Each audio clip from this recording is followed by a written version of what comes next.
Olá, gente, tudo bem? Começando um curso aí básico para iniciantes aí de GFIP e CFIP, para quem está iniciando aí nas rotinas trabalhistas, para quem está começando como auxiliar de departamento pessoal ou até mesmo na área contábil, para quem quer ter uma noção de como que se preenche no sistema CFIP as informações referentes a GFIP. Então a gente está começando esse curso básico aí devagar, né? Passo a passo para que o pessoal tenha uma noção aí do como é que funciona o sisteminha, como é que se preenche as informações, né? Então, para quem está começando, a GFIP são informações padronizadas que as empresas prestam para o governo federal, né, para a Receita Federal, a Caixa Econômica e também para o Ministério do Trabalho, e essas informações são padronizadas através do sistema CFIP. A empresa pega as informações da folha de pagamento, referente à folha de pagamento, né, informações da empresa, informações de funcionário, remunerações, INSS, FGTS, padroniza isso no sistema CFIP, que a gente está olhando aqui na tela agora, e essas informações padronizadas são enviadas, certificadas e enviadas para o governo federal, né? Claro, isso é imposto através de lei, através de resoluções. Então, o que eu quero demonstrar nessa primeira aula de hoje são os cadastros básicos, como que a gente vai preenchendo devagarzinho aqui para a gente ter uma noção. Então, aqui a gente já está dentro do sistema CFIP, né? Como a gente pode ver sobre o sistema.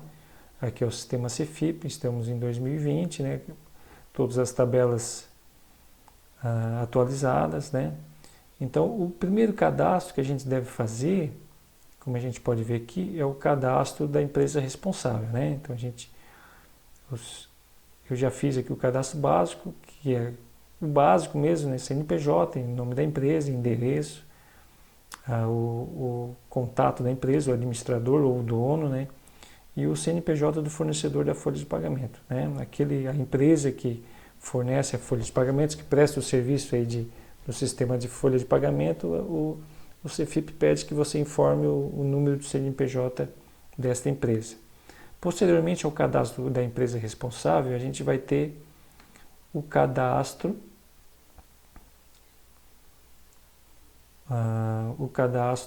da empresa, porque quando a gente cadastra a empresa responsável, a gente tem que, se vocês seguirem o meu cursor aqui, tem uma tecla aqui para você cadastrar a empresa, onde você vai colocar as informações do funcionário. Então a gente clica aqui, abre uma nova empresa, um novo cadastro de uma empresa, né? Como eu já fiz o cadastro, ela vai estar aqui, ó, cadastro da empresa. Também é um cadastro básico também, né? CNPJ, o nome, razão social, o endereço da empresa, né? Onde a gente vai cadastrar os funcionários, o CNAE da empresa, CNAE preponderante e o FPS. Esses códigos aqui padrões aqui que é do cadastro da empresa, eu vou explicar cada cadastro desses campos aqui, eu vou explicar em aulas futuras, tá, gente? Então, esses códigos padrões aqui, esses códigos de cada empresa, eu vou dar uma noção aqui de cada código em aulas posteriores. Então, por enquanto, eu só estou explicando a noção de como, do cadastro inicial aqui da GFIP, para vocês terem uma noção, uma ideia de como que funciona. Após o cadastro da empresa responsável e da empresa, que na verdade é o mesmo cadastro, né? É que o sistema ele exige que tenha o cadastro da empresa responsável e posteriormente o cadastro da empresa novamente, né? Então são dois cadastros basicamente com quase as mesmas informações. E dentro desta empresa, aqui no cadastro da empresa, a gente vê aqui embaixo, se você seguir o meu cursor, você pode fazer o cadastro de um novo trabalhador, né? O cadastro do novo tomador ou obra, ou alterar, excluir. Então a gente vai fazer primeiro o cadastro do novo trabalhador, certo? Então ele vai aparecer aqui, ó. Quando a gente faz o cadastro do trabalhador, você vai identificar o PIS, o número de PIS do funcionário, o nome do funcionário, a categoria dele, se é empregado, se é contribuinte individual, as várias categorias, né, lá denominada pela Previdência Social, o endereço dele e outras informações, o CBO, né? O Código Brasileiro de Ocupação, que também é o cadastro básico aí do IBGE, a CTP, a carteira de trabalho, né, da Previdência Social, também, que é um documento dele, a matrícula e a ocorrência, se ele já teve exposto o cadastro da ocorrência, se ele já teve exposto a algum agente nocivo anteriormente, se ele já tem, se ele tem outro vínculo empregatício, mais de um vínculo, se a exposição dele se refere a 15 anos de aposentadoria especial, ou a 20 anos, ou a 25 anos. Tá? Aqui eu vou cadastrar ele sem exposição a agente nocivo anterior. Tá? Então, cadastrei a empresa responsável, aqui em cima, tá, gente? Cadastrei a empresa onde eu vou inserir meus funcionários, já inseri um funcionário cadastrado dentro desta empresa aqui. E agora a gente vai cadastrar, eu quero só mostrar para vocês o que é esse tomador aqui, o que é essa obra. Por que existe esse cadastro de tomador e cadastro de uma obra?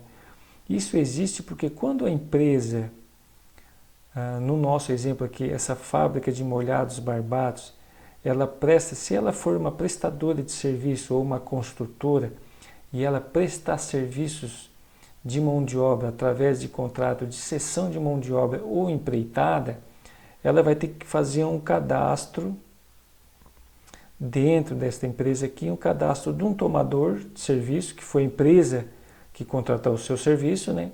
Ou uma obra, se você estiver prestando serviço dentro de uma obra, você também vai ter que cadastrá-la aqui na sua CFIP, né? CFIP denominada, que as informações serão chamadas posteriormente de GFIP, quando elas estiverem padronizadas. Então aqui eu também já cadastrei, se eu clicar aqui vai aparecer um cadastro básico, ó, cadastro de tomador de serviço ou obra. Então é um cadastro básico que que eu até já fiz aqui, vou mostrar para vocês, que ele basicamente pede só o CNPJ, razão social e o endereço da empresa, certo? Então, repetindo, quando a fábrica de molhados, a sua fábrica que você está cadastrando, ela presta serviços para outra empresa, presta serviço de mão de obra, aloca mão de obra em outra empresa ou em uma obra, através de contrato de cessão de mão de obra ou empreitada, ela tem que cadastrar esse tomador de serviço, né? A gente já chama tomador porque ele está tomando o serviço. Um funcionário, você está alocando um funcionário dentro daquela empresa para prestar um serviço. Então, por isso que chama de tomador.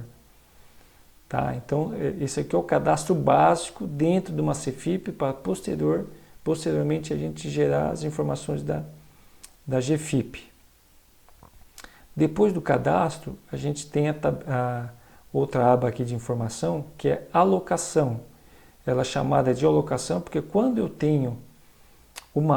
presto serviço em uma obra ou uma empresa, eu tenho que alocar esse trabalhador lá dentro daquela obra ou dentro da empresa.